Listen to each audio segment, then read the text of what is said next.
Les amis, bonjour, on se retrouve pour une nouvelle vidéo. Et quelle vidéo! Encore une pièce savoureuse pour aujourd'hui. Une nouvelle pièce pour mon set Alien Predator.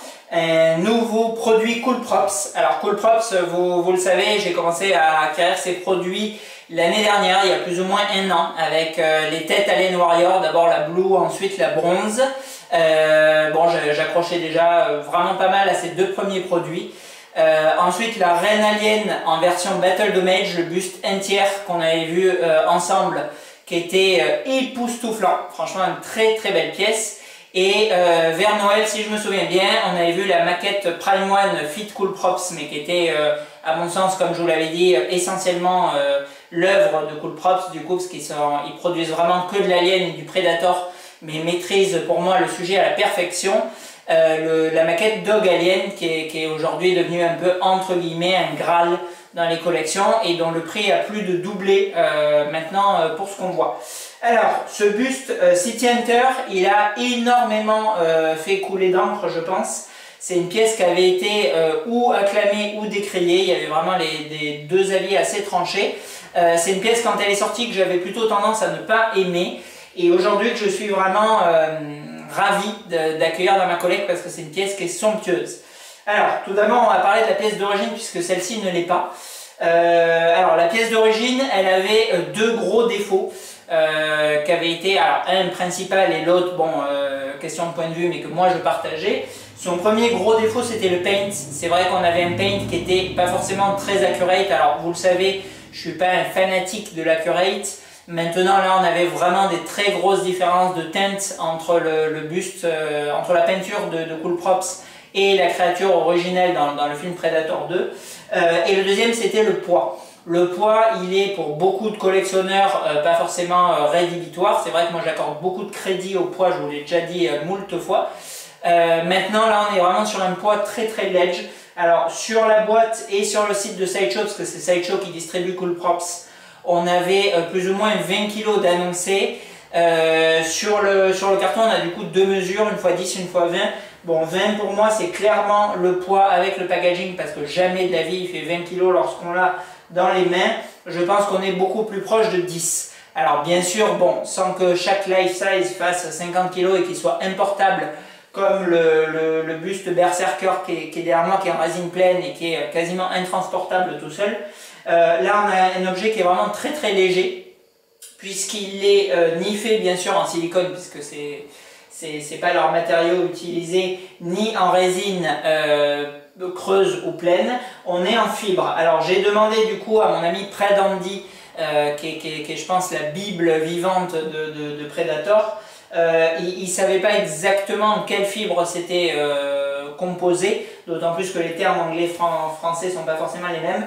Donc une fibre, pas fibre de verre j'imagine, mais une fibre qui le compose et qui rend du coup ce buste vraiment extrêmement léger et qui lui ont fait perdre, je pense, pas mal de crédit et comment dirais-je, pas d'authenticité, mais de crédit quoi, auprès des collectionneurs. Après la peinture, comme je vous l'ai dit, elle était vraiment très flashy. Je vous remets peut-être une petite photo là, d'ailleurs il faut que j'y pense au montage, une photo du buste d'origine, et c'est vrai qu'il était un peu fluo, un peu trop saturé, un peu trop contrasté également, et du coup bon, c'était souvent la déception à l'ouverture de ce buste. Je pense notamment à mon ami Richard, si rare de la vidéo, qui avait été pas mal déçu de ce buste et qui l'avait écarté de sa collection assez rapidement. Alors, moi j'en avais pas fait l'acquisition à l'époque, pourtant le City Hunter c'est de loin mon Predator préféré, je l'aime beaucoup plus encore que le Anytime, je le trouve ultra stylé, déjà j'adore le film, il est énormissime Predator 2, et en plus vraiment cette espèce de chasseur urbain avec tout son arsenal, toutes les armes qu'il déploie et son cara design, je le trouve à tomber par terre. Le City Hunter c'est vraiment pour moi le plus beau Predator, il est magnifique. J'aime énormément le Wolf aussi, mais le City Hunter est vraiment exceptionnel. Et c'est vrai qu'il y a eu pour le moment peu de produits qui lui ont rendu justice. Il y a la maquette de Sideshow, qui n'était pas trop mal, alors quand elle est sortie un petit peu tardivement, les échelles avaient déjà poussé. Donc du coup, bon, elle était jugée un petit peu trop petite, même si ça a l'air d'être une belle pièce. C'est une pièce que j'ai jamais vue en vrai, mais elle a l'air quand même assez sympa. On a eu ensuite Infinity Studio. Alors Infinity Studio, ils nous ont proposé quelque chose d'assez intéressant. Un Predator, comme on le voit souvent dans le film, accroché au mur, le long, un peu à la Spider-Man, mais qui a l'air vraiment bien peint et vraiment très sympa. Une pièce que j'ai précommandée, qui devait arriver d'origine fin d'année dernière ou en février. Et j'ai pas vraiment parfaitement compris ce qui s'est passé. De ce que j'ai compris, la cargaison européenne pour les distributeurs, donc pas les gens qui ont commandé directement chez Sideshow et où c'est envoyé carton par carton, les gens qui ont commandé du coup dans les boutiques européennes et qui sont distribués du coup par 3 grands distributeurs européens, toutes ces statues Infinity étaient dans le même bateau. C'est le cas de le dire, et ce bateau a eu un incident et du coup la livraison est grandement retardée. Du coup la statue d'Infinity Studio n'est toujours pas dispo pour ceux qui ont pris la régulière en local, voilà, dont je fais partie. Alors je comptais vous présenter du coup cette statue avec le buste. Bon, ça a pris énormément de retard, il n'y a pas de date annoncée et j'étais en plus très impatient de vous présenter du coup ce buste. Donc voilà, donc on verra les 2 pièces séparément, mais c'est au jour d'aujourd'hui, malgré que ça ne soit pas gravé dans le marbre, les 2 pièces que j'ai choisies pour représenter le City Hunter du coup dans mon set. Voilà. Après on a eu une proposition de Prime One. Alors là, Prime One tout seul de mémoire, pas fit Cool Props, que j'aime pas du tout. Alors faudrait la voir en vrai, mais bon, pourtant la pose lui va pas trop mal, il est accroupi sur une gargouille. Donc bon, c'est assez cohérent avec ce qu'on voit dans le film, mais pour autant voilà, c'est une statue que je trouve assez fade en termes de paint. Je trouve la pose, même si encore une fois elle est assez fidèle, assez sans saveur elle aussi pour le coup, et c'est une pièce qui est quand même assez petite pour le prix. Je crois qu'on est aux alentours de 1200 €, et c'est une pièce qui doit faire à tout casser 50 cm de haut, parce que bon, le City Hunter c'est pas le plus grand des Predators, et en plus il est accroupi sur cette gargouille, donc c'est une statue clairement que je ne prendrai pas. Et très récemment, Prime One nous a teasé, suite du coup au Anytime, à la copie conforme du Cinémaquette, ils nous ont teasé, alors là ça m'intéresse beaucoup par contre, un City Hunter en 1/3, ça sera du coup la première statue 1/3 de ce personnage, puisque que ce soit la Prime One accroupie, l'Infinity Studio ou la Sideshow, on est systématiquement en 1/4. Donc là ça peut être très intéressant. Je pense qu'il y a des grandes chances que je préco cette statue et qui remplace du coup à terme l'Infinity dans ma collecte. Voilà. Revenons du coup sur notre buste Cool Props. Ce buste est phénoménal. Franchement il est impressionnant. Alors pourquoi? Premièrement parce qu'on a un sculpte de Cool Props qui est extrêmement propre. Il est très fidèle, même s'il a cette patte un peu old school, je trouve. Alors c'est la première pièce du coup de Cool Props, c'est avec ça qu'ils ont attaqué la longue ligne Alien Predator qu'ils maîtrisent maintenant, et où ils ont décliné quasiment toutes les créatures existantes de l'univers Alien Preda. C'est avec lui qu'ils ont commencé. Et c'est vrai que contrairement du coup aux dernières pièces qui sont technologiquement un peu plus poussées, je pense notamment au Dog, que ça soit en life size ou en maquette, il est quand même techniquement assez au goût du jour.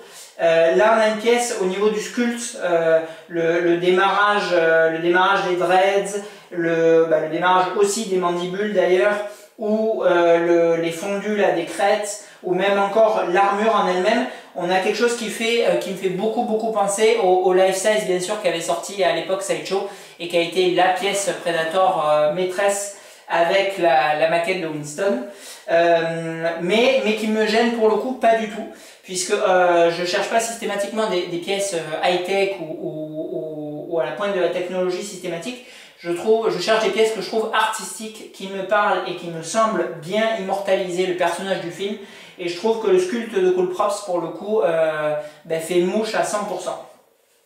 Là où ça pêchait, je vous l'ai dit en début de vidéo, c'était le paint. Le paint d'origine, il est quand même très peu accurate, même si, encore une fois, je n'accorde pas un crédit à 100%. Bon, faut quand même pas non plus déconner, c'est sûr que j'exagère, mais s'ils mettent du rose à la place du marron, bon, c'est pas Jojo. Et j'ai eu l'immense chance, vraiment un immense merci à Fred Dandy. Alors, je sais pas s'il regardera la vidéo parce qu'il est allemand et bien sûr il ne parle pas français. Mais alors déjà, bon, un immense merci pour sa sympathie. C'est un collectionneur vraiment en or, extrêmement généreux, extrêmement sympa, ouvert. tout le temps d'accord, enfin, vraiment sans aucune animosité, embrouille, enfin, un collectionneur comme on rêve d'en connaître. Deuxièmement, bon, c'est toujours un immense plaisir de partager visuellement sa collection qui a tombé par terre en Predator. Je pense que c'est d'ailleurs, enfin, à ma connaissance, le plus grand collectionneur Predator du monde. Il a une collecte qui comporte toutes les pièces, des pièces qu'il a en double, en triple, une harmonie et un sens du détail dans la présentation qui est époustouflante. Enfin, vraiment, j'adore ces mises en valeur des pièces. Il y a vraiment un univers pour chaque xénomorphe, chaque Predator existant et c'est un régal à voir en vidéo. Et il avait du coup pour sa propre collection repeint entièrement le buste de Cool Props. Ça lui avait mis des semaines de travail puisqu'en plus d'être collectionneur, il est un petit peu, enfin même beaucoup artiste puisqu'il repeint, enfin il peint à merveille vraiment aussi bien qu'un peintre professionnel, qu'un maquettiste auquel on peut faire appel dont c'est le métier, malgré que lui ça ne soit pas le sien. Et voilà, et après beaucoup de partage, parce que je suis quand même un bon gros fan d'Alien Predator, avec lui, il a accepté de faire un deuxième exemplaire du coup du paint de son City Hunter, qui m'a du coup envoyé, enfin échangé plus exactement, et c'est lui que je vous présente aujourd'hui. Donc on est du coup au jour d'aujourd'hui sur, si je peux dire, sur une pièce qui a 2 exemplaires au monde, puisqu'il n'y a que deux paints aujourd'hui existants de ce Predator ainsi. Et c'est franchement une réussite à 3000%. Il est démentiel. Alors déjà, on a un côté accurate. On a un côté accurate qui est poussé à son paroxysme parce que Predandy est vraiment un malade mental de la connaissance et du côté détail voilà, de ces créatures. Il ne collectionne que ça à 100%, il collectionne depuis la nuit des temps et il a eu et vu toutes les pièces, je pense, existantes de l'univers dans ses mains. Donc vraiment une très grosse connaissance de l'univers. Et du coup, il nous propose déjà un paint sur cette pièce qui est accurate à 3000%. Enfin, en tout cas, bon, malgré que je connaisse quand même un peu l'univers, s'il y a un défaut, je suis totalement incapable de le voir parce que franchement, n'importe quel point de comparaison, c'est vraiment du très haut niveau sur ce paint. Et deuxièmement, on a quelque chose d'artistiquement et de visuellement délirant. Alors, encore une fois, le paint d'origine de Cool Props, en plus d'être relativement faux au niveau des teintes, il est quand même un petit peu fantaisiste. On a ce côté un peu, je sais pas trop comment dire, un peu, j'ai envie de dire un peu chinois en fait. Alors je sais pas si c'est le terme qui colle, mais voilà, vous savez ce genre de paint où ceux qui l'appliquent prennent des libertés et on a quelque chose de fantaisiste en fait, qui est d'une part non accurate et de deux, voilà, notre œil il est quand même plus ou moins conditionné aux teintes qu'on a vues dans les films et lorsqu'on s'en éloigne vraiment trop, on dit waouh, c'est quoi ce truc? Un peu, encore une fois, bon, c'est une parabole, mais un peu comme si je vous présentais un Hulk qui avait la peau bleue ou rose. Bon, même si vous n'êtes pas un fanatique de Hulk, vous captez bien qu'il n'est pas vert et qu'il y a un truc qui cloche. Et le paint de Cool Props, bon, j'exagère, il n'est pas aussi erroné, mais d'origine il est comme ça. Il y a vraiment des très grosses variations de teintes.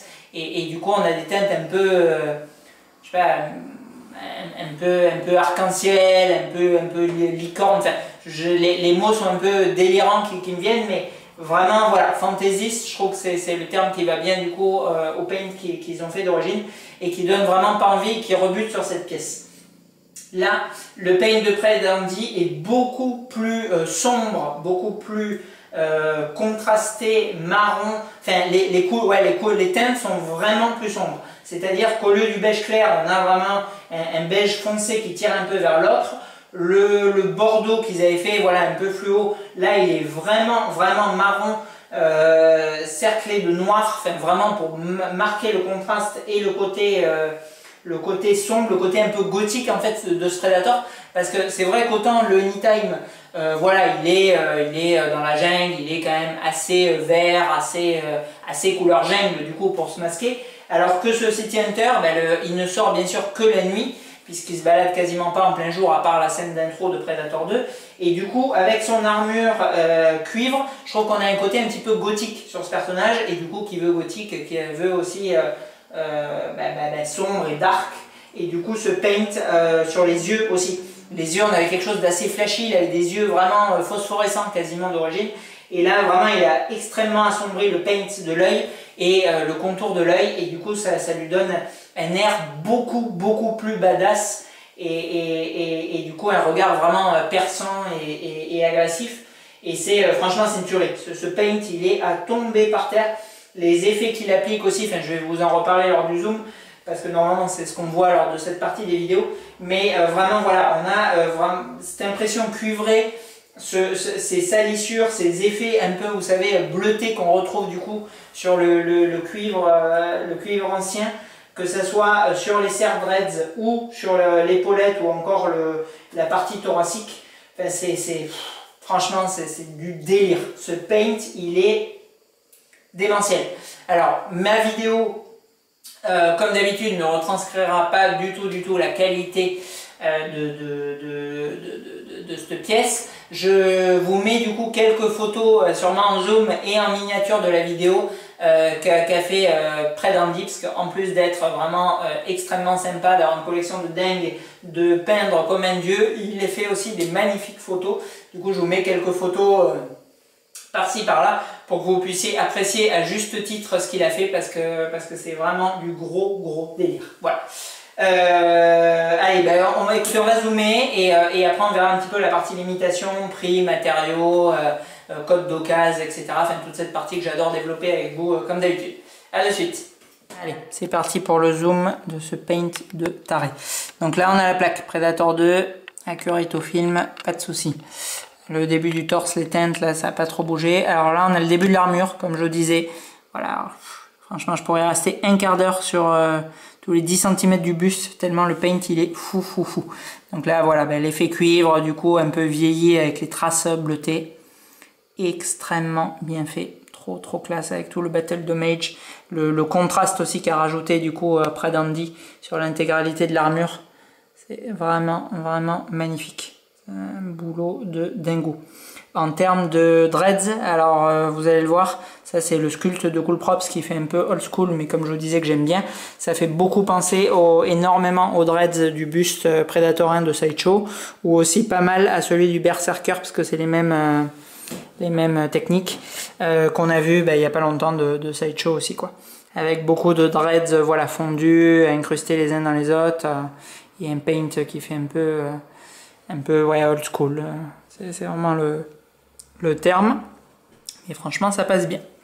Après, on a les parties voilà, du haut du buste, la peau, là aussi, beaucoup plus sombre, avec des teintes vraiment proches du pourpre et noir sur le collier avec les petits squelettes, les petits trophées, trop classe. La partie gauche, bon, là, ça ressemble du coup au côté droit. Et là, on a l'épaulette, pareil. Un taf de dingo sur voilà, toutes les effets parties qui sont sous une autre, qui sont du coup ombrées, et toutes les parties où la lumière vient se refléter qui sont vraiment brillantes, quoi. On a du coup le shadow et l'ombrage et la lumière qui sont mises en valeur, et c'est très beau, quoi. Et alors après, bon là on attaque la partie de psychopathe avec le paint de la gueule. Alors là, c'est juste complètement nimp. Donc on a à la fois la teinte de la peau qui a été retravaillée, qui est beaucoup plus fidèle. Le veinage intérieur de la gueule qui est juste délirant. La bave superposée du coup sur la couche de peau qui elle-même a le veinage et par-dessus la bave, avec voilà, les mandibules qui sont elles aussi trop bien retranscrites. Même la langue, entre guillemets, là, à l'intérieur de la bouche, parfaitement accurate aussi. C'est monstrueux ce qu'il a fait. Et du coup, le paint de toute la peau qui est vraiment extrêmement bien reproduit, qui colle à 100% avec le paint qu'on voit à la télévision. Et vraiment ce dôme qui était avant, du coup les taches n'étaient pas fidèles et qui était vraiment trop fluo, trop flashy, où là il a refait un paint qui colle vraiment à la perfection. Les bords propres avec les taches, franchement c'est du délire. C'est complètement du délire. Ce qu'il a fait, c'est trop classe. Et le regard, alors là je crois que c'est la partie la plus métamorphosée du buste. Le regard assombri avec les effets quand même un peu luisants là, comme s'il avait, je sais pas, des larmes un peu là autour de ses yeux renfoncés, la pupille aussi qui est assombrie, le regard vraiment badass sombre qu'il lui fait, c'est la folie furieuse. Franchement, délirant, le paint, complètement délirant.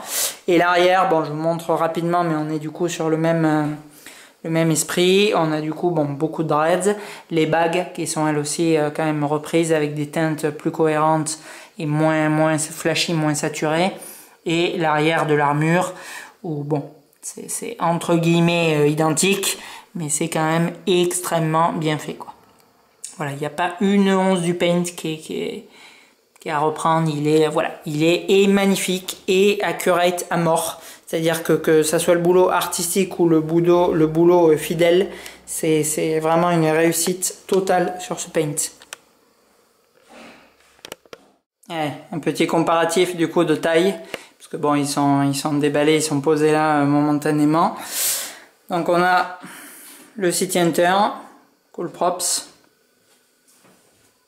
Juste à côté, vraiment plus gros. Alors au niveau de la tête, pas forcément, mais alors au niveau de l'armure, il est quand même beaucoup plus large, beaucoup plus massif, le fugitif. Quand on voit la taille qu'il fait à côté pas du berserker là, enfin celui qui chasse le fugitif, heureusement qu'ils l'ont pas fait en buste parce que je crois qu'il aurait fallu une maison rien que pour l'exposer, quoi. Donc voilà, d'ailleurs oui, on a un bon comparatif, ça me fait penser entre vraiment, voilà, pour les dreads c'est nickel. Là bon, hormis le paint encore une fois refait, mais un peu du old school au niveau des dreads et compagnie qu'on a là, ou qu'on retrouve du coup aussi sur le berserker. Et par contre là, quelque chose de beaucoup plus détaillé, beaucoup plus fin, et en niveau de peau quelque chose, voilà, un peu de translucide, de technologiquement plus poussé. C'est sûr et certain que voilà, lui il fait 2020, et lui, bon, sans compter encore une fois son paint, il fait plus 2010. Donc on a, voilà, un peu le old school également. Lui pour le coup il est bien mis old school puisqu'il a son paint d'origine. Voilà, et technologiquement parlant, du Prime One qui utilise de la résine semi-translu et où ça fait du coup plus contemporain. Maintenant, bon, c'est clair et net que le Berserker, je l'aime en plus pas trop dans le film, donc bon, c'est clairement le moins beau des trois. En revanche, pour grosso modo le même prix, même s'il est vraiment très classe le fugitif, bon, mais il n'y a juste pas photo avec le City Hunter. Je préfère 10 000 fois le City Hunter. Et je parle pas du charisme du personnage dans le film. Le buste, bon, c'est très beau. Franchement, je vais le garder dans ma collecte. Le fugitif, il est vraiment très sympa. Il a vraiment un bon look et tout. Mais à côté de ça, il crève l'écran le truc, quoi. Voilà, du coup en termes de taille, vous avez plus ou moins là les trois ensemble. On est, on le voit, le berserker il est surélevé, le fugitif il est du coup quand même plus gros, plus badass avec son armure que le City Hunter. Allez, on se retrouve du coup, vous avez pu voir cette tuerie interdimensionnelle en zoom. Enfin bon, encore une fois je vous mettrai plein de photos de près d'Andy. Pour refléter la qualité immense de ce paint. Alors, que dire sur ce buste? Bon, pour le moment, c'est plus ou moins le seul buste Ophi du City Hunter. Donc en fait, si vous en voulez un dans votre collection, c'est un peu ce que je me suis dit en l'achetant, c'est que vous n'avez grosso modo pas le choix. Bon, après, il a le défaut du poids, alors ça c'est bon, plus ou moins incurable, à part de faire un trou dans le buste et de le remplir de ciment, mais bon, il en est ce qu'il en est. Alors honnêtement, je suis tellement ébloui par la beauté de ce buste que pour le coup, le poids ne m'a pas gêné. Et deuxième avantage, alors c'est sûr qu'une fois qu'il est présenté, bon, ça change plus rien, mais c'est que contrairement à d'habitude où je perds environ 1,5 litre de sueur à transporter chaque buste pour le mettre en place, bon, là le truc il se promène quasiment à une main. Donc c'est quand même agréable. J'avais oublié de regarder le tirage, pouf, je l'ai ressoulevé en 10 secondes. Enfin, bon, ça a quand même aussi ses avantages, même si bon, je ne vais pas changer mon fusil d'épaule, je suis toujours friand des pièces lourdes. Après le paint, alors le paint je comprends vraiment qu'il puisse rebuter certains, parce que perso il m'avait convaincu, si je peux dire, de ne pas prendre cette pièce. J'avais prévu de ne pas le prendre. Et vraiment, quand j'ai vu le buste de Pred Andy, je suis tombé par terre. Et en discutant avec lui, quand il m'a proposé de m'en faire un, bon, bien évidemment, j'ai accepté tout de suite. Mais d'origine, voilà, d'origine, vraiment, le paint est pour moi, encore une fois, c'est mon avis, rédhibitoire. Il est, même si j'aime beaucoup Cool Props, même si j'espère qu'ils vont continuer de se développer et si j'ai hâte de recevoir tous les autres bustes Predator et Alien existants dans la collection, hormis peut-être le Dog que je ne prendrai pas parce que je vous avais expliqué pourquoi j'avais déjà le ELM. Mais sinon, voilà, vraiment j'adore cette marque, j'adore l'univers. Je trouve que c'est génial qu'ils reproduisent à perfection. Et c'est un peu entre guillemets dommage, injuste du coup de ne pas prendre cette pièce parce qu'ils ont quand même dû mettre beaucoup de boulot pour le faire. Mais je trouve que là, pour le coup, le côté non accurate vraiment l'emporte. En termes de prix, alors en termes de prix, je crois qu'on était à 1200 $, sur le site de Sideshow. Maintenant, il n'est pas lourd, mais il est très très grand le carton. Alors d'ailleurs, un boitage assez, alors extrêmement pratique et assez ingénieux pour le coup, et assez unique aussi, parce que j'ai pas souvenir d'avoir déjà eu un buste comme ça. En fait, comme il est très léger et qu'il bouge pas beaucoup, parce qu'il n'y a pas de contrainte de poids, le buste est clipsé en bas dans le cipot et le cipot d'en haut vient pareil se clipser sur la tête. Et du coup, il est maintenu. Il est maintenu en bas et en haut et du coup, il ne bouge pas. Et tout autour, vous avez des espèces de piliers en carton pour maintenir le vide entre le bord du carton. Et du coup, il ne bouge pas d'un iota, il ne risque aucun choc et c'est ouvert et monté en 2 minutes chrono. Et franchement, après avoir galéré, bon, pas dire de gros mots, mais voilà, pour assembler la maquette du fugitif Predator de Primon il n'y a pas longtemps, où le cipot se collait au carton, le carton au plastique, le plastique au surcarton, je pétais un câble en l'ouvrant.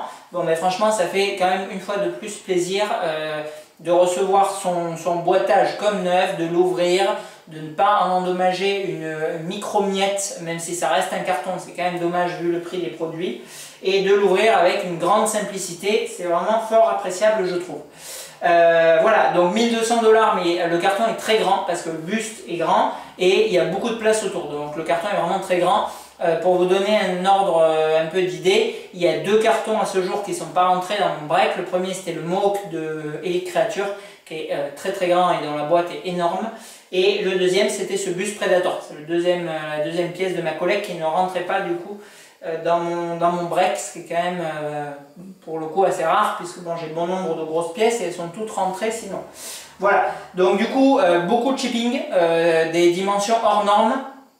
J'avais contacté par exemple DHL, j'avais contacté FedEx, c'était non et non, Chronopost je crois que c'était pas possible non plus, et au final ça a été UPS, mais ça a coûté vraiment bonbon parce que encore une fois on passait en poids volumétrique, et du coup alors poids volumétrique pour ceux qui connaissent pas, c'est pas une vidéo sur le shipping mais je vous explique rapidement, c'est en fait quand les dimensions sont entre guillemets normales pour un transporteur, ils font un ratio entre la taille et le poids du colis, mais c'est surtout le poids qui importe parce que c'est ce qui fatigue du coup les livreurs et c'est ce qui pèse lourd dans les camions ou les bateaux ou les avions et qui fait bouffer du carburant et qui du coup coûte de l'argent aux transporteurs et ils vous le refacturent. Et quand c'est vraiment trop grand et malgré tout très peu lourd, le poids n'est plus du tout comptabilisé, c'est-à-dire votre objet peut faire 1 kg comme 10, comme 20, peu importe quand on est en poids volumétrique, et les dimensions sont converties en poids. C'est-à-dire qu'en fait, je vous donne un exemple, si votre carton il fait 1 mètre par 1 mètre par 1 mètre, même si votre objet il fait 5 kg, le transporteur il dit ah ben non, un carton de 1 kg par 1 kg par 1 kg, ça doit correspondre à 50 kg.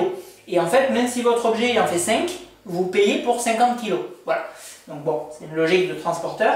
Et c'est ce qui s'adapte du coup sur ce buste Predator. Donc du coup il est quand même très grand, en poids volumétrique il coûte cher et du coup de faire venir des États-Unis c'était assez coûteux sans compter bon, la douane et compagnie comme d'habitude. Donc en France on avait grosso modo un tarif s'échelonnant entre 1600 et 1800 €. En termes d'occasion il se revend toujours le même prix. C'est-à-dire que là j'ai regardé un peu, il y en a à 1650, il y en a à 1850. Bon, quand ils se rapprochent des 1600 souvent ils sont vendus. Quand ils sont à 1800, 1900, plus le port, ils sont souvent dispo, bref. Voilà, donc une pièce qui se promène sous les 2000 €.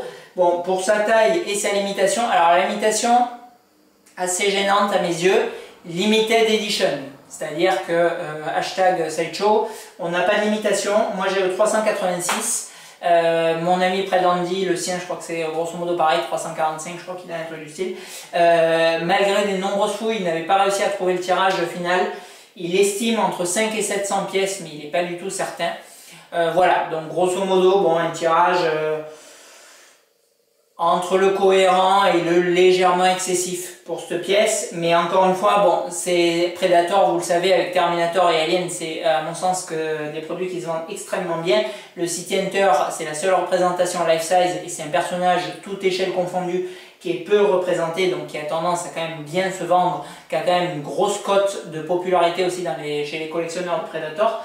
Ce qui va surtout faire ralentir, galérer un peu la vente, ça va être encore une fois le paint et le fait qu'une partie des collectionneurs ne veulent pas du tout cette pièce dans leur collection et pas le prix ou la limitation. Elle vient bien sûr renforcer un petit peu ce côté négatif du paint, mais c'est pas rédhibitoire.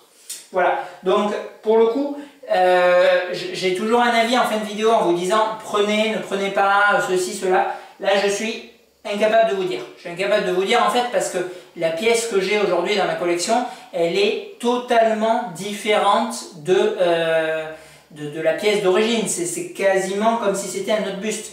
Parce que je ne vais pas me répéter, ça fait 3 ou 4 fois que je vous le dis dans la vidéo, mais la pièce d'origine avec un poids très léger et un paint très approximatif au niveau des teintes, bon, on peut se dire que pour 1700-1800 euros, ça ne mérite pas vraiment de trôner dans une collecte. Maintenant, cette pièce repeinte est, je pense, sans rire, l'une des plus belles de ma collection Alien Predator. Ce buste est délirant. Et alors bon, encore une fois, près d'Andy, il a un job, donc je doute très fortement qu'il accepte d'en faire d'autres supplémentaires, ou alors ça sera vraiment extrêmement peu. Cependant, bon, il y a d'autres grands peintres en France.